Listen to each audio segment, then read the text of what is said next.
it was like a vampire movie trying to break out of what Maura had written, you know. And I met with her and I said, look, you shouldn't be afraid of this thing that this script wants to be, you know. I mean, these characters are fascinating, they're sexy, they're terrifying, and you know, there's a lot of potential for terror and gore and you know kind of proper vampire stuff in the script. So we kind of pushed it more and more in that direction. Was Mom less of a significant part of the original script? No. The characters of Eleanor and Clara were rather similar. You know, it was just the context that was around them was more theatrical. I'd say. You read the first draft, did you? I think I read the first draft. Yeah, I remember there were quite a few things that was different, and there was a lot more ambiguity to it the whole way through as well. Pretty much up until the very end. Yeah. And a lot of references to William Butler Yeats's poem Byzantium. Yeah. You quoted from it at one stage, and it was less. You know, it was kind of. It was like.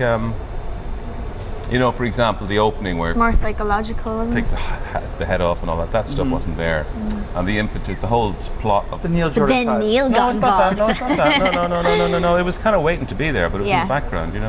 And it was like the whole story of everybody who reads your story has to be killed. That wasn't there at all, you know. And I remember discussing with Maura, if you were to make it into a real, you know, a real. More of a horror film, you know, what would it be? And she came back with this concept, which I thought was absolutely wonderful.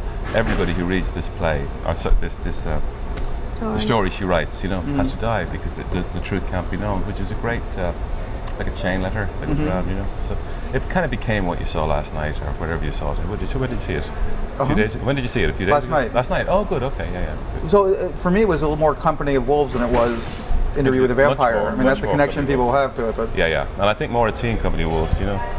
And the whole thing of the movie that's about storytelling as well as being a story, you know, that kind of thing. That was part of it. And it really does feel that way as well. It does, yeah. It does. Yeah. I saw it about a week ago for the first time, and it'll sound silly, but there aren't really many films now where it feels like the story is really being told to you, or like you're almost reading it in a way. But with this one, I think you do. And the whole story really is about Eleanor wanting to unveil the truth, and she can't because, you know, for the reason that Neil gave. Well, it's a natural coming of age story. It does feel like you could almost take the vampire out of it.